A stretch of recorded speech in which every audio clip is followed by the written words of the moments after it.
नमस्ते दोस्तों। आज के इस एक्सप्लेनर में आपका स्वागत है। देखिए, हिंदी व्याकरण का एक ऐसा टॉपिक है जो हम सबको कभी ना कभी बहुत मुश्किल लगा है, और वो है संधि। लेकिन आज ना हम कोई रटने वाले बोरिंग नियम नहीं पढ़ेंगे। हम सीधे एक्सपर्ट्स की दी हुई कुछ जादुई ट्रिक्स का इस्तेमाल करेंगे। एक बिल्कुल सिनेमैटिक अंदाज में हम स्वर, व्यंजन और विसर्ग संधियों को पहचानने के ऐसे शॉर्टकट सीखेंगे जो सीधे दिमाग में छप जाएंगे। तो चलिए शुरू करते हैं। जरा इन भारी भरकम शब्दों को देखिए, अत्याचार या परोपकार। क्या देखते ही आप बता सकते हैं कि इनमें कौन सी संधि है? थोड़ा टाइम लगता है ना?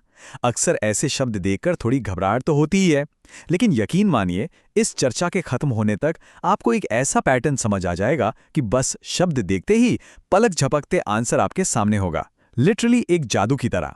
तो चलिए फटाफट देख लेते हैं कि आज हम क्या क्या कवर करने वाले हैं। सबसे पहले संधि का मूल रहस्य, फिर स्वर संधि की जादुई ट्रिक्स, उसके बाद व्यंजन संधि के नियम और आखिर में विसर्ग संधि की पहचान। व्याकरण के ये बंद दरवाजे अब एक एक करके खुलने वाले हैं। तो आइए बढ़ते हैं अपने पहले सेक्शन की तरफ, संधि का मूल रहस्य। ट्रिक्स पर जाने से पहले इस बेसिक कॉन्सेप्ट को समझना बहुत जरूरी है। आखिर ये शब्द जुड़ते कैसे हैं? आसान भाषा में कहें तो संधि का मतलब है जुड़ना।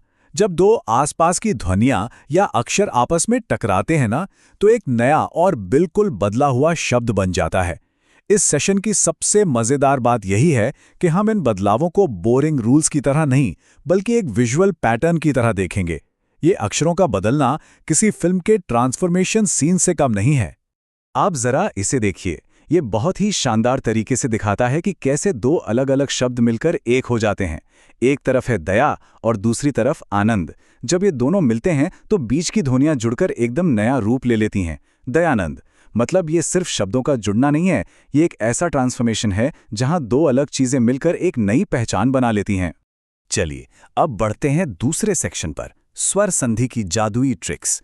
जब स्वर आपस में टकराते हैं तो व्याकरण की इस दुनिया की सबसे कमाल की और तुरंत असर करने वाली विजुअल ट्रिक्स यहीं देखने को मिलती हैं। अब जरा इस मास्टर की पर नजर डालिए।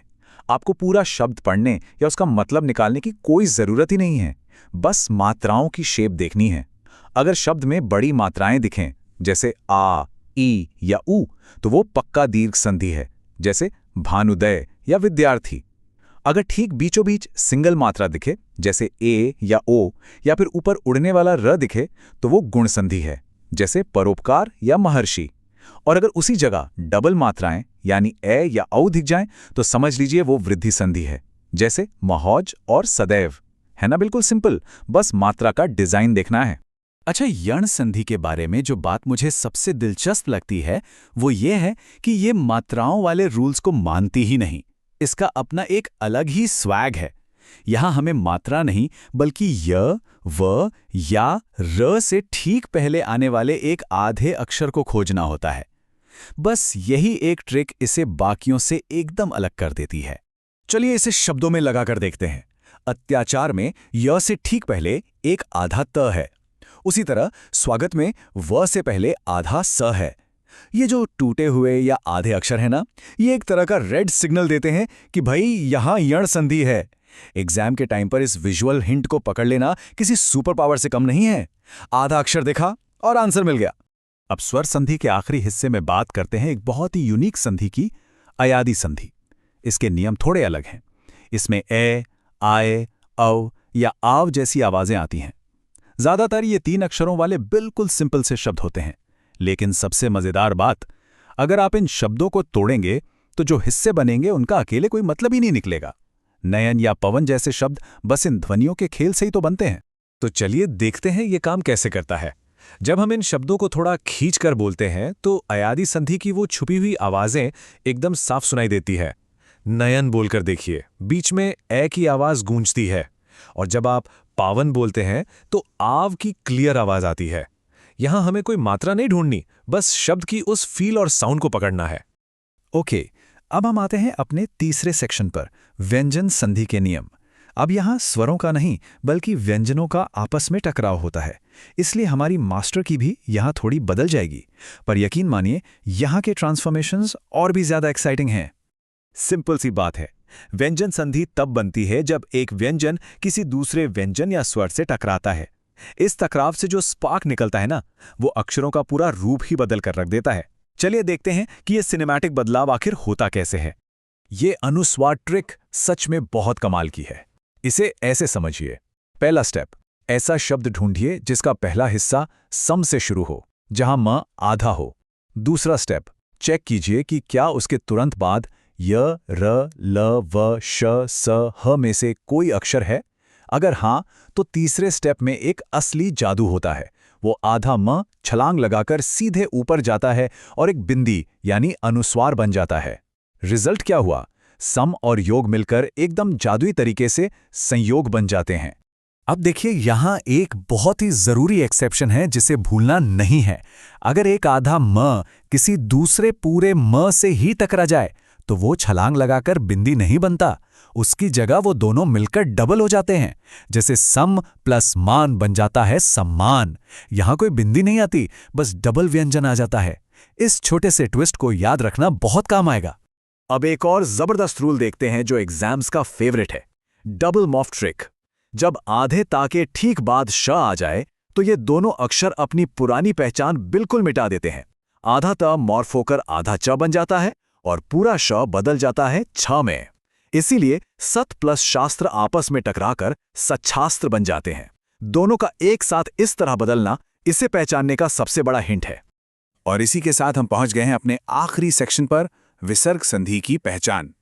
ये विसर्ग यानी वो जो दो छोटी बिंदियां हम शब्दों के आगे लगाते हैं ना, ये हिंदी व्याकरण के सबसे बड़े शेप शिफ्टर हैं। ये अपना रूप बदलने में एकदम मास्टर होते हैं। विसर्ग संधि की जो सबसे कॉमन और हेल्पफुल ट्रिक है वो है ओ की मात्रा का जादू। बहुत बार ऐसा होता है कि संधि करते वक्त ये दो बिंदियां अचानक से गायब हो जाती हैं और उनकी जगह ले लेती है एक ओ की मात्रा।